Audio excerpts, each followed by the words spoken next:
Before we get to our interview, I'm excited to tell you about our presenting sponsor, Carlisle Place at Home. It's basically a long-term care program that combines the comfort of staying at your home with the benefits of being part of a life plan community. It is Georgia's first and only membership-based life care at home program. Membership is available to individuals beginning at age 62 through 80, and it continues throughout the member's lifetime. The program is designed for independent and active seniors who want to plan for their future health care and for protection for their financial assets while aging in place. A smart decision that relieves the burden of caregiving from your family while providing you peace of mind. Don't worry, you'll get all the amenities as the residents do, like their 2 great restaurants, special events, trips, exercise, a wonderful gym, and even pickleball. We all know how popular that is. Call and make an appointment today to find out more. I did. Hi, I'm Mark Ballard. This is my Genuinely Southern podcast where I will share Southern stories and perspectives that show just how unique our South is. Growing up in the South gives people a little different perspective to life. I've always used the South to inspire me in my artwork, my writings, and even my food. I've been telling stories about the South for years. In my newspaper articles, my magazines, I even had a television show. The South is more than a region to me. It's genuinely a way of life. That's why I'm excited to share these Southern stories with you and introduce you to interesting people. I'm proud to be genuinely Southern, and I can't wait to tell you why. In the South, dogs are our furry parts of the family. They're practically just toddlers. Growing up, my mother loved animals, so they were always around us. Every stray told another stray to go to Ballardville, and Mother would take them in. 2 of my childhood dogs were Rusty and Chico. They didn't have a pedigree other than a fur from this one and eyes from that one. My grandmother always called that a Duke's mixture because we never met the mother or the father. They were outside dogs because Daddy wouldn't allow us to have a dog inside. Heaven forbid. But all that was about to change. I'll tell you more about that in a bit. I suppose there is a big difference between having an inside dog and actually setting a place at the table for them. That's exactly what my grandmother said about one of her neighbors. I never saw it with my own eyes, but I knew Granny would never tell a lie. Keep in mind that Granny would never allow us to wear a baseball hat at the table or sing. Not sure why we couldn't burst into song, but we couldn't. When Daddy finally gave in and we were actually able to get an inside dog, Mother named her Babette, Babette Ballard. It just had a ring to it. Babette was a little black poodle that was always kind of sickly. Mother had had a car accident and she felt like she needed a friend, and there's nothing like a dog to fill a void when you were in a time of need. She and Babette were inseparable all day long. She napped with Mother in her recliner and slept with Mother in the bed. Daddy didn't ever like it, but he kept it to himself since Mother had been in the accident. While in her recliner, Mother spent a lot of time watching TV, QVC in particular. She was one of those QVC watchers that actually called in to have a relationship with the host of the show. One day she called me and said she ordered Babette a diamond collar. And I said, Mother, where did you order it from? She said, QVC. I should have known. There was rarely a day that a QVC box had not found its way to my mother's house. It was the highlight of her day. So she couldn't wait to show me the diamond necklace. As time went on, Babette's health continued to decline. Mother felt bad about even leaving her for a few minutes. Every fall, our family took a trip to the mountains to see the leaves as they were changing. But as that time approached, Mother was a little scared of leaving Babette. Daddy said, why don't you just take Babette with us, bring her on the trip? So we did. Deborah and I lived in Atlanta at the time, and my sister and her family lived in Athens. Daddy and Mother decided to bring Babette, and they drove to our house. We greeted them outside, and frail little Babette had to use the restroom. So Mother put her down on our front lawn, and she took 3 steps and just flat out died right in front of all of us. Horror came across Mother's face, as did it ours. She was mortified, crying. We couldn't console her. She said she wasn't going on the trip. It was going to be canceled. I thought, what are we going to do? So I tried to say, well, Mother, we could just bury her here. She said, she's never been to y'all's house in Atlanta. Why would I bury her here? And so Daddy, Deborah, and I had a little conference away from her while she was squalling and decided that we could put Babette, wrap her up really good, put her in a cooler. I laugh at this even saying it, but it's the truth. Put her in a cooler and take her with us to the mountain trip. Now, keep in mind, we always took a good old Fincher's pork shoulder with us. We grew up eating the barbecue, so it was always a perfect place to get something to take for a picnic or a trip. We always relied on Fincher's. So now we have two coolers, one with the pork shoulder and one with Babette. We finally got Mother calmed down, loaded up the car, and off to Athens we went to pick up my sister and her family.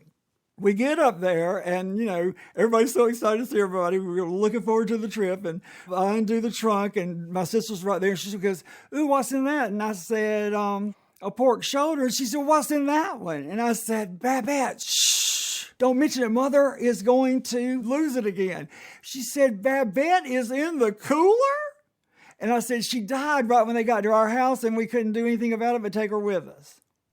After everybody was in on the fact that we had a dead dog in a cooler in our trunk, we continued our trip to the mountains. It was fun, but there was a little cloud that hung over the whole thing because we knew that Babette was not at rest. A week or two later, after we returned from the trip, Mother called and said, I got Babette buried in the backyard. And I thought, well, that's great. You seem to be doing better. And she said, yes. She said, I had to have a little chuckle about it because I thought to myself, one day somebody's going to be digging in the backyard and come across what they think is a diamond necklace. I never had the nerve to tell Babette it wasn't real. Not long after that, Mother felt like she needed another animal companion. So she got another poodle named Jean Pierre. That's John, spelled like Jean, Mother's nod to the French. John was totally opposite from Babette. He was pristine white, and he hated going to the groomers. Those little tiny bows that they put in, he spent the rest of the afternoon doing his best, pulling out hunks of hair to get them out of his ears. His grooming days were so set in stone that their day was planned around it, In fact, the day Mother died was one of Jean Pierre's scheduled grooming appointments.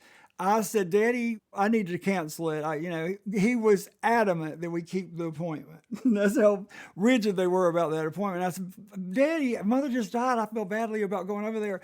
Take Babette to the groomers. So off I went, hours after my mom had died, to the groomers. And of course, the first question was, how's your mom? I thought for a second I wasn't going to answer the question, but then I thought she would read about it the next day in the obituaries. So I said, unfortunately, Mother passed away last night. And she said, and you're bringing John to be groomed? And I said, yes, that's exactly what I told my daddy. Jean Pierre was a lot of company to my daddy after my mother passed. They became pals. He came a long way from not wanting a dog in the house to having one by his side at all times. It was a sad day when John passed away, and Daddy felt very lonely. Our son Blake had expressed interest in getting an inside dog, and we were like, what? Because my sister says that I forced my kids to live in a museum because I'm an artist, I'm a collector of art, I like beautiful things. And she said, I can't even imagine a dog in your house. But I thought, no, I had loosened up and I thought, let's just get a dog. So I definitely wanted to be a rescue dog because we had done so much humane work. In fact, I even designed a car tag featuring a dog and cat and a peach for the state of Georgia to raise funds for the spay-neuter program in our state. So I could not have a dog from a breeder because that's just not what I was about. I was about, dealing with the spay-neuter program and trying to work that way from the overpopulation problem we have with animals. I certainly wanted to practice what I preach, so I wanted to do a rescue. I put the word out to some of my friends in the humane organizations I worked with, and said, I would like a little small dog we can have for inside. A couple of weeks went by, and then this lady called me with a real kind, meek voice, and she said, is this Mark Ballard? And I was like, yes. And she said, I have a little dog that I think you'll like. His name is Georgie. It's a deer as an animal, Chihuahua. And I thought, a deer Chihuahua. And what that means is he had longer legs and looked more like a deer than the like applehead Chihuahuas. And she said, I have 2 children. They were like toddlers. And she said, they wanted him for Christmas. So she bought him, I think at like Petland or something. And she said he had all his papers. His mother's name was Vanilla Buttercup, and his daddy was Tan Man Chucky. So there I am doing all this work for Spay Neuter, and the dog that they have found me is fully pedigreed with papers. So Deborah and I rode out it was out in the country, rode out there. I knocked on the door and I could see the children with a thing of Parmesan cheese, like you would shake on pizza or something, chasing Georgie with horror on his face all throughout the house. And she said, it breaks my heart, but I just think they're too rough on him and he needs a new home. So we liked him immediately. He was white and had caramel colored spots here and there.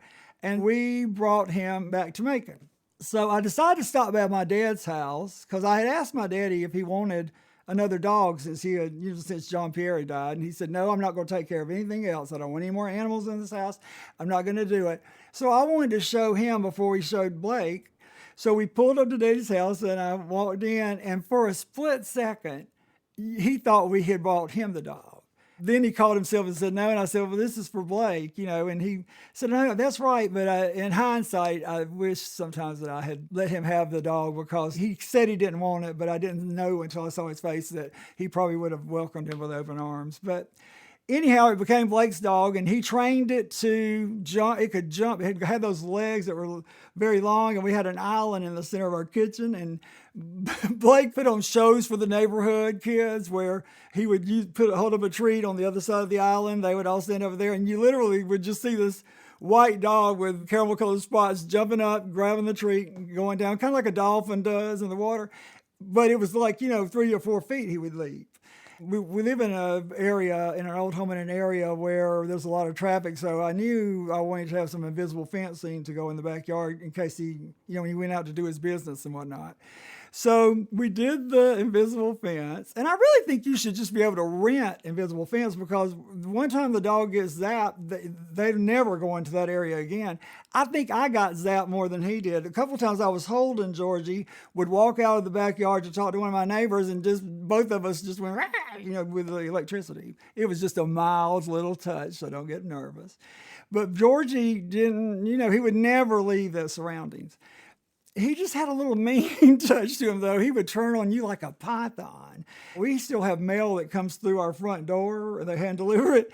He could be anywhere in this house, and when he heard that mail slide open, that little squeak, and then the mail drop, he thought it was an intruder and shredded our mail.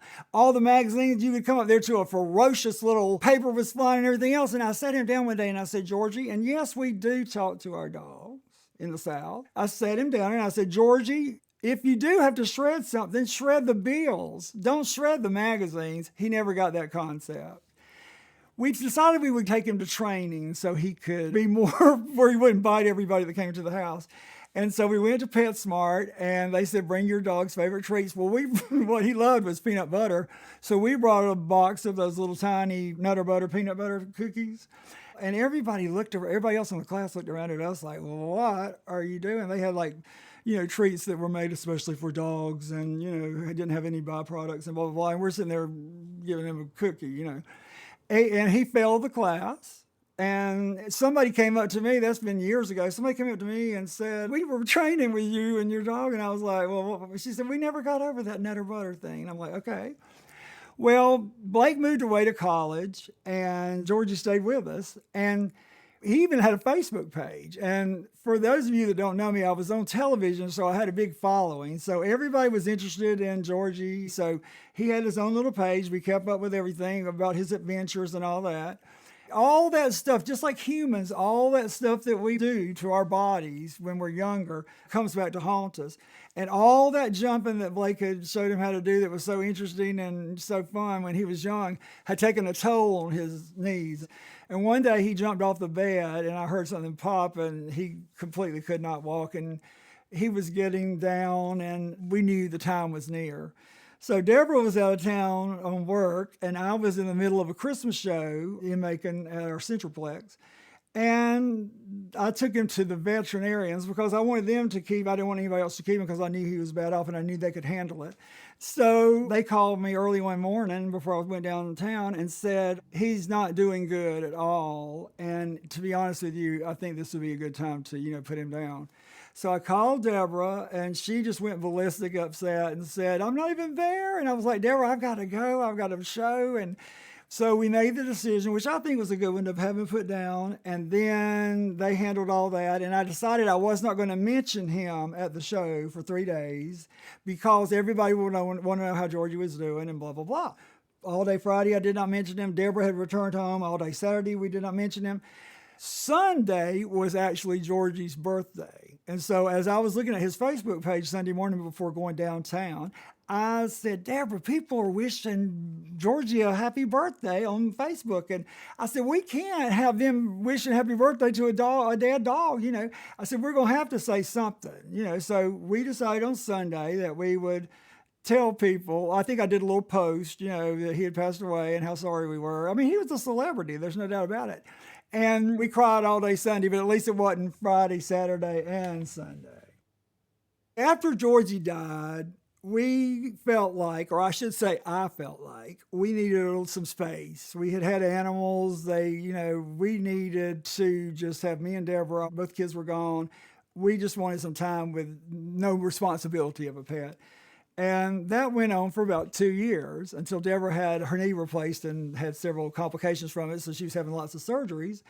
And she looked at me one night, just kind of depressed, and almost started tears in her eyes and said, I want a dog. Because, when you were having convalescing from surgery or sick or something, those dogs our southern dogs especially, can be a comfort to us, part of the family. And so she loved snuggling up with him and kind of like having a little teddy bear doll.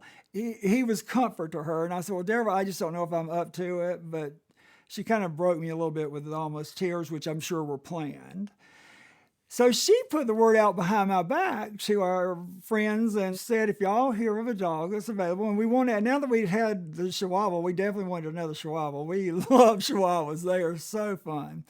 One day I was in the back of the house and shaving, getting ready to go somewhere. Deborah was on, still convalescing. She was in her bedroom, and I hear the back doorbell ring, and I'm thinking, oh my gosh, who could that be? So I go to the door. Half of my face has got shaving cream on it, the other doesn't, and it's one of our good friends standing there with a black Chihuahua. And I was like, I just didn't know what to say and I could hear Deborah was coming, so I should have known something was up since she was actually getting out of bed.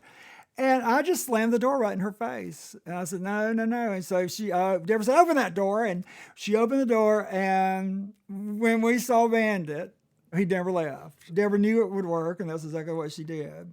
Bandit Ballard not only lives in our house, we live in his. I mean, he rules this entire house. He even has a double bed that he sets up throne on because he's tiny. He's on like 6 pounds. He feels taller and more like at our level if he's on the bed. So his little tiny legs are not able to jump like his predecessor, Georgie. So you have to actually pick him up and put him on the bed. And then he gets mad if one of us wants to get in the bed or whatever, like we're impeding on his space or something. For those of you that have Chihuahuas, you know that they think anytime we eat, they're supposed to be eating. So anytime that Deborah and I would get ready to eat, we have to fix him something at the same time. Otherwise, we'll get those big brown eyes looking at us like, have you forgotten me? Deborah and I travel a lot with our work. So there's times we're gone, sometimes 2 weeks at a time, sometimes a week, sometimes a few days. And we knew we had to find someone to keep Bandit while we were gone. Now, if we can take him with us, and the hotel allows animals, he sits right in the middle of us in his little carrier driving down the road. But when that is not possible, we had to reach out and see who we could find. So one of our good friends, Libby, is an animal activist herself and does all kind of humane work. She lives kind of out in the country, so Bandit thinks that's his country home. She said, I'll be glad to keep him. I'm thinking, you don't know what you're getting into. But they've met, loved each other. In fact, I think he loves her even more, and he calls her Aunt Libby. I do want to say that he has never been a dog to walk on a leash. He has never been a dog to do any exercise. He goes out, does his business. I have to pick him up, go take him out. He goes, does his business, pick him up, bring him in, put him on the bed, and that's the extent of his exercise. So now that he has that second home out in the country, he's, feels like a real dog, I think. He comes home thinking he's a real dog because she lets him roam a little in the front yard and everything. She sent a picture of him to us, of him like rolling, a little video rolling around in the grass, and I was like, Deborah, is that Bandit? So the first time we picked him up, he was on the front porch with Libby. They were watching hummingbirds. She has a lot of hummingbird feeders, and we pull in the driveway, the long driveway, and he cocks that head because he hears the car coming, starts barking, defending him and his Aunt Libby in his house, his country house, and those hummingbirds. Deborah rolls down the window and says, Bandit! And he hears her voice. He leapt off of the front porch onto the sidewalk. As fast as his four little legs would go, he ran to Deborah and just jumped in her lap. It made her feel so good, and I was like, look, Deborah! He can run. We literally had never seen him run. We had never seen him even bust into a jog. He went to a straight run, so that proved to me he could do it. Sometimes when we are in town, Libby will text and go, I need some Bandit time. Can he come over for a sleepover?